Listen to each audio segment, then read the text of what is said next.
يقول العلماء: من صار بين الناس جابرا للخواطر أدركته عناية الله ولو كان في جوف المخاطر. وصاحب المعروف لا يقع، فإن وقع وجد متكئا. يقول النبي صلى الله عليه وسلم: صنائع المعروف تقي مصارع السوء. من أراد أن يحمي أولاده من المصائب، من أراد أن يحمي صحته من الأمراض، فليجبر بخاطر الإنسان.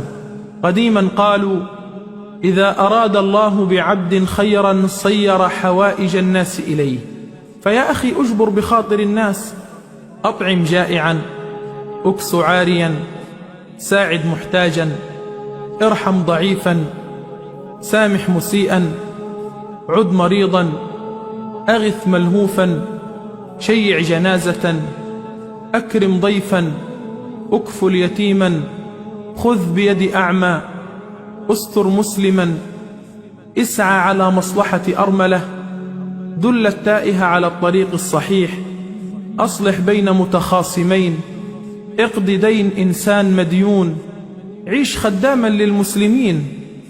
ولا تعطي للشيطان فرصة أن يوسوس لك أن فلانا لا يعرفك إلا في وقت المصلحة.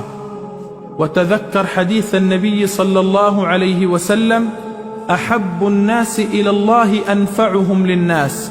جبر الخواطر هو إنك ترحب بي ورحب بيك، توسع لي في المجلس وتجلسني بجوارك، نتقابل في مطعم، أنت تقوم بدفع الحساب أو أنا أقوم بدفع الحساب، إنك تكون ماشي بسيارتك وتركبني معاك، زوجتك أم أولادك صنعت لك طعاما طيبا، أشكرها واجبر بخاطرها. جبر الخواطر هو عبارة عن حضور عرس وتشييع جنازة وزيارة مريض. جامل الناس. أنت مثلا تهديني وجعا وتقول لي: أنا آسف، وأنا أجاملك وأقول لك: عادي ولا يهمك. كل هذا من جبر الخواطر. بنت مثلا لم تتزوج وتريد أن تتزوج، أجبر بخاطرها وابحث لها عن عريس أو تزوجها أنت. والله ما أجمل أن يكون همك همي. امرأة كبيرة في السن تبيع ربطة الخضار ب5 جنيهات، أجبر بخاطرها وأعطها 10 جنيهات. يا أحبابي، لا تجادلوا ولا تفاصلوا مع المساكين والفقراء، لا تكسروا بخاطر الضعفاء. أنت أحيانا تذهب إلى بعض الأماكن العامة وتشرب كوب العصير ب80 جنيه. نفس عميق واستعد للسؤال القادم.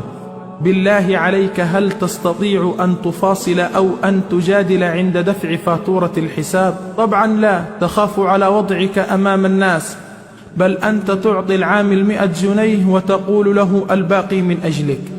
إن الفشخرة سوف تدمرنا جميعا. أما الفقراء فكان الله في عونهم. يا حبيبي، كن أنت الشخص الذي عندما يراه الناس يقولون: ما زالت الدنيا بخير. اجعل من يراك يدعو لمن رباك. كن مفتاحا للخير مغلاقا للشر.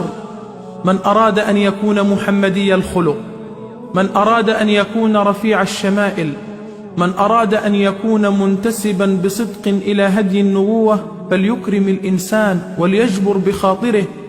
فأصحاب المروءة من أحرص الناس على تأليف القلوب وتطييب النفوس ومد بساط الأخوة والمحبة، وتلك شيم الكرام.